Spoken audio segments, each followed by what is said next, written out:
I just wanted to invite everyone here to come and be here for this, because another very exciting announcement from me at OKRE, we created the People and Partners Development Programme. Now, this is really in its infancy, and it all comes from our ethos around collaboration and working together to have more impact in our entertainment content. And we really believe that that collaboration comes from everywhere. It comes from the tops of the organisations, it comes from the content creators, and it comes from the people who are just entering the early stage of their career in entertainment and across the charity sector. So I'm really delighted to welcome everyone here today. Thank you for making the time to be with us. I'm very pleased to say as well that we do live and breathe what we say about collaboration. So thanks to our partners at the Esme Fairburn Involving Young People Collective, to the Mama Youth Project, to Multitrack, to Podium.me, New Writing North, A Writing Chance, and Into Games. So these are all, if you haven't heard of them, they're fantastic organisations that are dedicated to working to bring people into our industry, especially those who might feel that it's not relevant for them, that they didn't have a chance in this industry, to provide training, paid internships, mentorship, and the guidance that I think we all deserve to be able to flourish and tell the stories that have the most impact. So that's it from me, really. We all met last week. I didn't meet. Everybody here met last week to share some ideas on what would have the most impact, what would we like to see, what does collaboration look like. And so I'd like to hand over to the group here to share some of those reflections. Thank you. And hello everyone, I'm Anna Maxwell. So I hope you all had a good lunch, because I didn't. I'm on a diet again. I did have a day off last week though, because it was my birthday. I got ambushed by cake. I didn't have a party though. So what we want is humour. Entertainment does have the power to have a social impact. We've all been talking. And we want to hear our stories. We want to hear the untold stories with humour, emotion and humour. Tell us tales of addiction, bullying, climate change, depression, but sweeten it with satire. Don't sugarcoat it though, be fearless, but please, please make us laugh. Show us the world we live in, unfiltered. Don't airbrush the truth. Help us relate, connect, empathise, incite change. Regurgitating the same old stories just creates detachment and despondency. Give us fresh, fiery and funny. And we know that victimless humour is tricky to write. It's a delicate balance, achieving social impact through humour. But we can tell the story of the trans woman returning to her hometown after 30 years, or the vulnerable autistic man who's been targeted by county lines drug dealers. We will resonate with these characters because they are lovable and because they're hilarious. We don't have all the answers, but comedy can be used as a tool to reframe and bring awareness to social issues.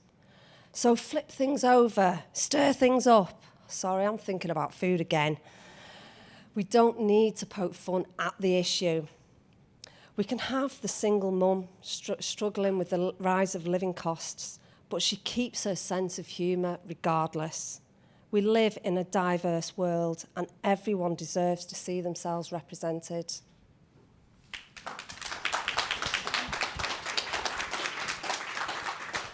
Good afternoon, everyone. My name is Timmy McEwen.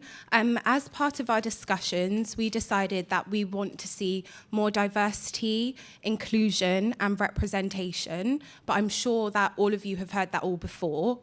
There's so much nuance to what diversity truly means to an individual, and we can't turn a blind eye to intersectionality and its various impacts within our industry. So, what can we do? Well, creating change doesn't happen overnight, and in a world rampant with cancel culture, it can be quite difficult to navigate. First, though, we must be honest with ourselves about the barriers that prevent diversity and inclusion and do our best to tackle them. Amazing organisations such as the Mama Youth Project are fighting to combat the misrepresentation and underrepresentation of groups within our industry by giving practical training and support to young people in gaining employment in this industry. They helped me personally after I recently recovered from homelessness, and there are other amazing charities that do similar things. Diversity includes giving people the agency to tell their stories. It's great seeing diverse faces on screen, but it's always obvious when there lacks diversity behind the camera. It's important that we challenge our own perceptions and continue to challenge the idea that underrepresented groups are monoliths. Advances in technology and in social media have left us with no excuse to not seek out the stories. So let's be fearless in our curiosity and use the resources we have to tap into the diversity within our own experiences and within the experiences of those around us, collaborating with one another to expand our understanding and our ability to create art that is representative and authentic.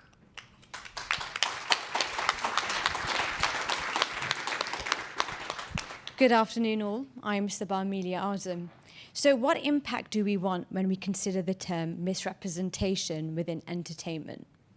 Well, it's about time we started eliminating misinformation. This can be done by creating content that can be exclusive to certain groups and not constantly trying to tailor to mainstream audiences. Keeping authenticity of the content while prioritizing accurate representation. This means moving away from negative stereotypes and reinforcing positive stereotypes. All Muslims are not terrorists. In fact, Islam is the fastest growing religion in the world, and in spite of Islamophobia, why don't we explore that? All Mexicans are not illegal immigrants, drug dealers, lazy. Actually, Mexicans' working days are some of the longest in the world, and their culture prides each other on overcoming struggles. Ethiopia is not famine-ridden, but it is one of the only countries in Africa never to have been colonized. Why is that? Why don't we explore those stories? Let's empower individuals to celebrate and accept who they are, as opposed to consistently advocate who they are not. If we want to resolve misrepresentation, we need to reconsider the production. Film crews, writers, researchers, do they represent us? Do they represent our gender, our sexuality, our races, our class? We can't expect positive representation if our stories are not being told by individuals just like us in all nuances. Let's reevaluate how we research, prioritizing primary data, research that focuses on lived-in experiences and case studies that can emulate our true feelings. If we want lasting social impact, we have to look at the power of technology in entertainment. We need to leverage that power of storytelling to support legislations and policies that protect and favor our society and our communities. If we want the world to be a better place where we can promote and appreciate each other, we have to do just that in entertainment, to depict humanity as it is and as it should be, using our platforms to reinforce diversity, equity, inclusion, culture awareness, and belonging. We hope that we can continue this discussion throughout the OKRE Summit with all of you today. Support each other to have uncomfortable conversations about what needs to change in 2022. Thank you so much for your time.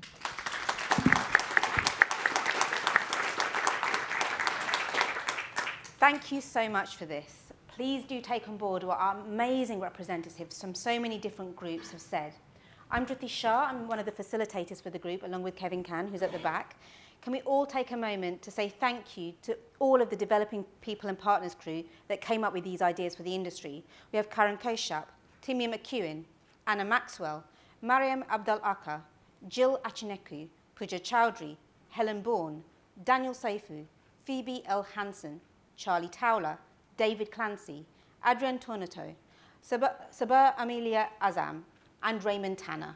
Thank you all very, very much.